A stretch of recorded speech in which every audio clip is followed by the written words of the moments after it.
జగన్మోహన్ రెడ్డి గారి mental state గురించి నాకు జెన్యూన్ గానే కన్సర్న్ ఉంది.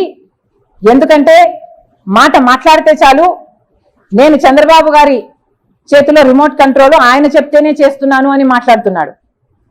నేనే కాదు సునీత కూడా చంద్రబాబు మాటే వింటుందంట. పక్క రాష్ట్ర ముఖ్యమంత్రి ఈయనలాగే ఒక ముఖ్యమంత్రి అండి. అంటే ఈయన కూడా ఇంకొకరి చేతిలో కీలుబొమ్మ, ఒక రిమోట్ కంట్రోలా? ఈయనకిచ్చే రెస్పెక్ట్ ఈయనకి ఇవ్వాలి.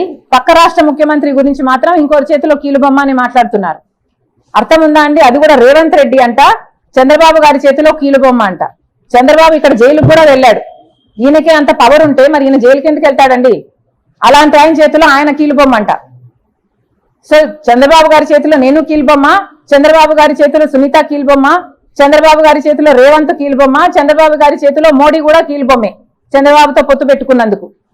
ఇలా చంద్రబాబు గారిని అంత పిచ్చిగా అంత పెద్ద భూతంగా జగన్మోహన్ రెడ్డి గారికి కనిపిస్తున్నాడు అంటే నిజంగానే జగన్మోహన్ రెడ్డి గారు చంద్రబాబు ఒబ్సెషన్ తో డిల్యూజనల్ అవుతున్నారు.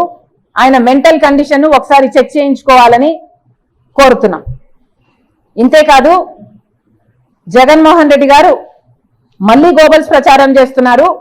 పదే పదే కాంగ్రెస్ పార్టీ రాజశేఖర రెడ్డి గారి పేరును సిబిఐలో చేర్చింది, సిబిఐ ఛార్జ్ షీట్ లో చేర్చింది కాంగ్రెస్ పార్టీ అని మళ్ళీ ఆరోపించారు ఆ ఇంటర్వ్యూలో.